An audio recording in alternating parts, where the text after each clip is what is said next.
How you doing, guys? It's Richie. And we have The Invisible Man. It's James Tynion with Danny on art. What do they think he is? Sting? These guys, they just use their first name, like a one name, Danny. I think they're rock stars. So, I picked this up and I enjoyed it. It was pretty good.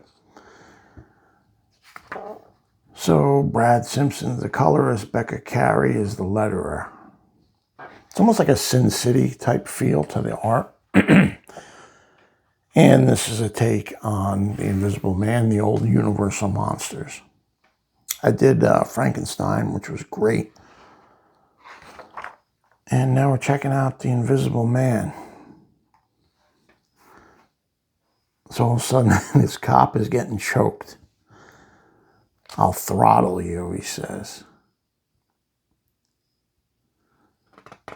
I don't understand it. He was all eaten away. So that was in the future. And then it starts telling the tale of how the Invisible Man became the Invisible Man. So he's working on a potion and he's in a laboratory and he's kind of got like a partner or a guy he shares space with. He hates the guy. He's starting to mix chemicals and he's using rats, you know. He's experimenting on rats. And he's starting to wonder, could he make this invisible? Could he do it? And he starts shooting up this one rat, and sure enough, the rat starts going invisible. And also, the rat becomes hyper aggressive, violent, but ultra smart. So the rat is like leading all the other rats. He's getting all the cheese. He's handling his business. And then finally, the rat becomes completely invisible. So you got to cover him in like charcoal to know where he's at. And then he says, "I begin to wonder if in time it could be aware enough to outsmart me. I won't deny these early days are some of the fondest memories, me and that peculiar little animal." Now, while this is going on, like, it almost seems like he's slightly descending into madness before he even takes the serum. So he's dating, the woman he's dating is the daughter of the guy who's funding his projects. So that's where he's getting his money for all this, but he doesn't want to talk about it. And he's like a sociopath, man. He's got like seems like he's got no feelings. He doesn't really care about anything or anybody but his experiments. And this is just telling the tale of how he came to be. Like, he's in this relationship, but he doesn't seem like he really cares about her. She loves him, but he's cold as ice. And that's a great panel. An eerie noise, panic, screeching and squeaking. So the rat got out. Killed all the other rats. Simply had to make its dominance known.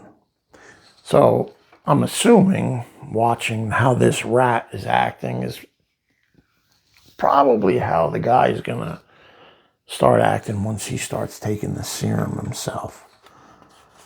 And he's even fantasizing about killing people, like killing the guy who's funding him, killing the guy he's working with. And as it shows in these panels, he stabs the guy in the neck, stabs the other guy in the chest. Like, that's what he's thinking about when they're sitting at dinner. So he's off the wall already. And he goes back asking for more money, and the guy's giving him more money. He's letting him work. And again, he starts fantasizing about killing. So he's a psychopath. And he's working. he's thinking to himself, you know what? I need to experiment on something else. He's got to step it up from rat to a bigger animal. And sure enough, I simply needed larger and larger test subjects to move my way through the animal kingdom until I landed upon myself. So what's up next? A little kitty cat. This is a pretty cool cover. I don't know who did it. I guess it would say on here, but I don't know. So there's the rat. And holding all the variables keeps me from achieving my aims with necessary clarity and precision. To be seen is to be vulnerable, to be weak. So he's doing all this in like secret. He's sleeping at the place where he's experimenting. And the woman's getting a little anxious. She wants to get married, but I don't think he wants to just yet. More dead rats. Now the rat is out in the street and it's invisible and people are starting to see weird things. Like when the rat killed a fish or stole a fish or something and he's running, people see only the fish floating. They don't realize that it's an invisible rat that's carrying the fish. The invisible man. Things men should leave alone. And drugs are definitely one of those things. Take it from me, I know from experience. So he tries a dog. And the dog kind of took the serum and kind of started going invisible, but started frothing at the mouth and he died. So we only got him halfway there. So now he's got to get rid of all these animals, these dead bodies. So he's dumping them late at night into the river. It's very Frank Miller. Wow, that's really interesting. And he's just slipping deeper into madness and anger.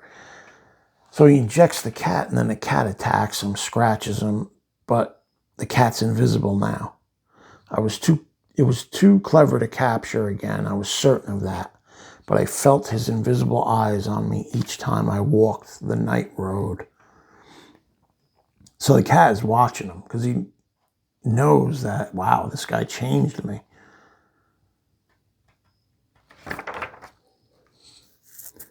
Delivery. So his partner in the lab was able to get a monkey. And he's pissed off. He doesn't want the monkey there just yet. You know, it feels like this guy's playing some type of game on him. And the cat is still there watching. And the monkey's bugging out. He knows that he feels that there's something wrong. And he's getting angrier and angrier as time is going by. So he goes to the owner, the guy who's funding them, and he's complaining, but the guy doesn't want to hear it. He said, "Careful, Jack, I'm not in the mood to be cross, but I do have limits." In this panel, he's fantasizing about just killing him with his bare hands. That's a crazy looking panel. He's like gouging his eyes out.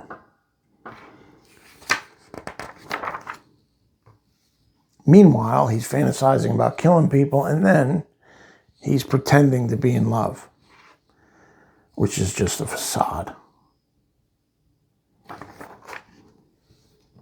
Back to the laboratory at night. And the poor little guy, the ape, is just, he knows something's wrong, and he's watching him. And he starts scheming, thinking, how could I get rid of this thing? He doesn't want the monkey there. So he opens the window where the cat is always hanging out watching. And the poor ape is making noises. He knows something's up, and sure enough, here comes the cat. Ape is freaking out. He opens the cage and lets the cat in to the cage.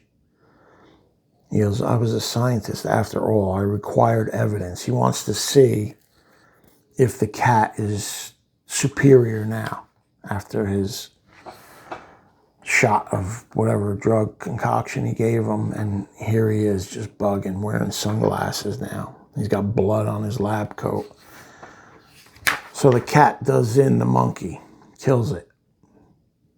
And his buddy comes back and finds the monkey dead, and he's pissed off. This is sabotage. Griffin did this deliberately. And the guy who's funding the projects doesn't want to hear it, wants the nonsense to stop. I didn't mean to take the wind out of your sails, my boy. And he tells him, I'll have some results soon. And he says, good. And now, why are you wearing these tinted lenses? Oh, I can see quite well, see precisely what I need to do next. And that's the end of issue number 2. I like it. It's good. I tried The Creature of the Black Lagoon. I wasn't too crazy about that. This is fun, though. This has got me interested, and I can't wait for issue number 3. Good stuff. Highly recommend. All right. Thanks for watching, guys. I'll see you on the next one.